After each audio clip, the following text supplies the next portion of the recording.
സ്വാഗതം. ഞാൻ രേവതി വിജയൻ.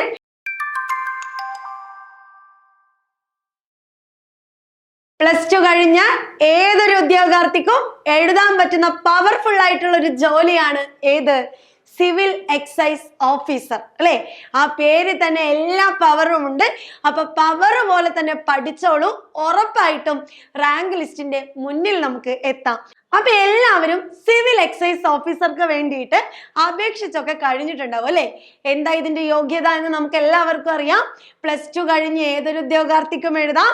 അതുപോലെ 165 സെന്റിമീറ്റർ നീളം ഉണ്ടായിരിക്കണം. അതുപോലെ തന്നെ 19 മുതൽ 31 വയസ്സ് വരെയുള്ള ആളുകൾക്കും എഴുതാം. അപ്പൊ ഇത്രയും കാര്യങ്ങളാണ് ഇതുമായി ബന്ധപ്പെട്ട്. അതോടൊപ്പം തന്നെ റിട്ടേൺ എക്സാം 100 മാർക്കിനുണ്ട്. അത് കഴിഞ്ഞിട്ട് ഫിസിക്കലും ഉണ്ടാവും, ഫിസിക്കൽ ടെസ്റ്റ് ഉണ്ടാവും. 8 ഐറ്റം നിങ്ങൾക്ക് തരും. അതിൽ 5 എണ്ണത്തിലെങ്കിലും നമ്മൾ എന്ത് ചെയ്യണം?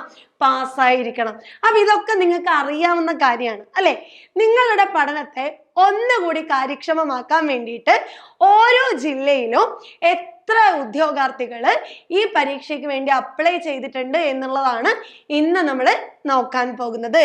അപ്പൊ ആദ്യം തന്നെ സിവിൽ എക്സൈസ് ഓഫീസറുടെ ബാർ നമ്പർ അല്ലെങ്കിൽ കാറ്റഗറി നമ്പർ എന്ന് പറയുന്നത് 743/2024 ആണ്. പരീക്ഷ നടക്കുന്നത് എപ്പോഴാണ്? മെയ്, ജൂൺ, ജൂലൈ മാസങ്ങളിലായിട്ടായിരിക്കും എക്സാം നടക്കുന്നത്. അപ്പൊ ഇനി നമ്മുടെ മുമ്പിൽ എന്തില്ല? സമയമില്ല. വളരെ കുറച്ച് സമയം മാത്രമേ ഇനി നമ്മുടെ മുമ്പിലുള്ളൂ. അപ്പൊ ഈ ഒരു സമയം കൊണ്ട് നമുക്ക് എന്ത് ചെയ്യണം? പഠിച്ച് റാങ്ക് ലിസ്റ്റിന്റെ മുന്നിലെത്തണം. നമുക്ക് തിരുവനന്തപുരം ജില്ലയിലെ 53,028 പേരാണ് ഇത്തവണ അപേക്ഷ കൊടുത്തിട്ടുള്ളത്. 53,028 പേരാണ് തിരുവനന്തപുരം ജില്ലയിൽ അപേക്ഷ കൊടുത്തേക്കുന്നത്. കൊല്ലം ജില്ലയിലോ 30,601 പേരാണ് അപേക്ഷകൾ കൊടുത്തിട്ടുള്ളത്. ഇനിയോ ആലപ്പുഴ ജില്ലയിലോ 20,610 ആൾക്കാരാണ് ആലപ്പുഴ ജില്ലയിൽ അപ്ലൈ ചെയ്തിട്ടുള്ളത്. ഇനിയോ പത്തനംതിട്ടയിലോ 14,377 ആളുകളാണ്. 14,377 ആളുകളാണ് പത്തനംതിട്ട. ഇനി കോട്ടയം ജില്ലയിലേക്ക് പോവുകയാണെങ്കിലോ അവിടെ 15,821 പേരും. ഇനി ഇടുക്കി ജില്ലയിലേക്ക് നോക്കുകയാണെങ്കിലോ അവിടെ 15,790 പേരാണ് അപ്ലൈ ചെയ്തിട്ടുള്ളത്. എറണാകുളം ജില്ലയിലാണെങ്കിൽ 29,344 പേരും. തൃശ്ശൂർ ജില്ലയിൽ 19,792 പേരുമാണ് അപേക്ഷിച്ചിരിക്കുന്നത്. അപ്പൊ ഇവിടെ കുറവേതാ? പത്തനംതിട്ടയിലാണ് അല്ലെ കുറവായിട്ട് നിൽക്കുന്നത്. കുറവ് അപേക്ഷകരുള്ളത് പത്തനംതിട്ടയിലും, പിന്നെ വരുന്നത് കോട്ടയത്ത്, അതുപോലെ ഇടുക്കിയിലൊക്കെ കുറച്ച് കുറവായിട്ട് നമുക്ക് കാണാൻ പറ്റും. ബാക്കി ജില്ലയിൽ നോക്കാം. പാലക്കാട് ആണെങ്കിലോ 32,098 ആൾക്കാർ അപ്ലൈ ചെയ്തിട്ടുണ്ട്. മലപ്പുറം ജില്ലയിൽ 25,248 പേരും.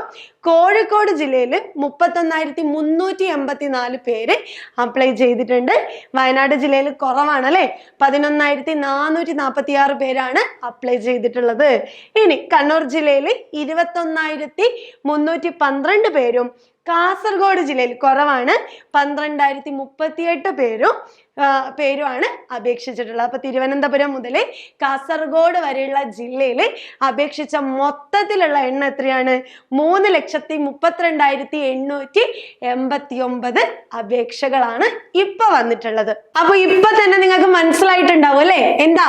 കഴിഞ്ഞ പ്രാവശ്യം അപേക്ഷിച്ചതിനേക്കാളും നേർപകുതിയാണ് ഇത്തവണത്തെ അപേക്ഷ. അപ്പൊ ഇപ്പൊ അപേക്ഷിച്ചിട്ടുള്ള എല്ലാവർക്കും ഒരു സുവർണ അവസരമായിട്ട് തന്നെ നമുക്ക് കരുതാം. ആളുകൾ വളരെ കുറവാണ്. നന്നായിട്ട് പഠിച്ചോ. കിട്ടിയ അവസരം ഒന്നും തന്നെ പാഴാക്കണ്ട. മാക്സിമം എഫേർട്ട് കൊടുത്ത് പഠിച്ചാൽ നമുക്ക് ഇത്തവണ റിസൾട്ട് ഉറപ്പാണ്. ഈ സുവർണ അവസരം മാക്സിമം പ്രയോജനപ്പെടുത്താനും അതുപോലെ നമ്മുടെ പഠനത്തെ കൂടുതൽ ഊർജ്ജസ്വലമാക്കാനും കാര്യക്ഷമതയോടുകൂടി പഠിക്കാനും നിങ്ങൾക്ക് സപ്പോർട്ടുമായിട്ട് ടീം കോമ്പറ്റേറ്റീവ് ക്രാക്കറും ഇവിടെ റെഡിയാണ്. ഇവിടെ പുതിയൊരു ബാച്ച് സ്റ്റാർട്ട് ചെയ്തിട്ടുണ്ട്. അപ്പൊ പെട്ടെന്ന് തന്നെ ഇനിയും സമയം കളയാതെ നിങ്ങൾ പെട്ടെന്ന് തന്നെ ഈ ഒരു കോഴ്സിലേക്ക് ജോയിൻ ചെയ്യുക. ഈ ഒരു കോഴ്സിൽ ജോയിൻ ചെയ്താൽ പഠനം സിസ്റ്റമാറ്റിക് ആയിട്ട് തന്നെ നടക്കും എന്നുള്ളതാണ് ഒന്നാമത്തെ കാര്യം. നമ്മുടെ സ്പെഷ്യൽ ടോപ്പിക്സ് ഒക്കെ ചോദ്യങ്ങളായിട്ട് വരുന്നുണ്ട്. കറണ്ട് അഫയേഴ്സും സ്പെഷ്യൽ ടോപ്പിക്കും അതുപോലെ മറ്റെല്ലാ സബ്ജക്റ്റുകളും നിങ്ങളുടെ നിലവാരം എവിടെയാണ് എന്ന് മനസ്സിലാക്കിക്കൊണ്ട് നിങ്ങൾക്കൊരു കൈത്താങ് നൽകാനാണ് ഞങ്ങൾ എല്ലാവരും ഇവിടെ നിൽക്കുന്നത്. അതുപോലെ നിങ്ങൾക്ക് ഒരു സ്പെഷ്യൽ മെന്റർ ഉണ്ടാകും. ഈ മെന്ററിനോട് നിങ്ങൾക്ക് നിങ്ങളുടെ ബുദ്ധിമുട്ടും കാര്യങ്ങളും പഠനത്തിന് എന്തെങ്കിലും തടസ്സങ്ങൾ ഉണ്ടെങ്കിലും നിങ്ങൾക്ക് ഏത് സമയവും എന്ത് ഡൗട്ട് ഉണ്ടെങ്കിലും ചോദിച്ച് ക്ലിയർ ചെയ്യാൻ പറ്റും. അതുപോലെ തന്നെ നിങ്ങൾക്ക് PDF നോട്ടുകളും ഒക്കെ ഇവിടെ അവൈലബിൾ ആണ്.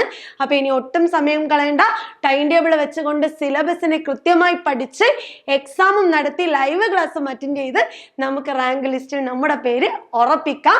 അപ്പൊ ഈ ഒരു വർഷം നമ്മുടെ ഒരു നല്ല അല്ലെ നമ്മുടെ തന്നെ വർഷമായി തീരട്ടെ എന്നുള്ള എല്ലാ വിധത്തിലുള്ള ആശംസകൾ അറിയിക്കാണ്. അപ്പൊ ഈ ഒരു കോഴ്സിനെ കുറിച്ച് കൂടുതൽ കാര്യങ്ങൾ അറിയാനും ഈ ഒരു കോഴ്സിൽ ജോയിൻ ചെയ്യാനും ഇതിൽ കാണുന്ന നമ്പറിലേക്ക് നിങ്ങൾ കോൺടാക്ട് ചെയ്യുക. നിങ്ങളുടെ എല്ലാ സംശയങ്ങളും തീർത്ത് പഠനത്തിൽ മുന്നോട്ട് നയിക്കാൻ ഞങ്ങൾ എല്ലാവരും ഉണ്ടാവും. അപ്പൊ കൂടുതൽ വീഡിയോയുമായിട്ട് നമുക്ക് വീണ്ടും കാണാം. Thank you.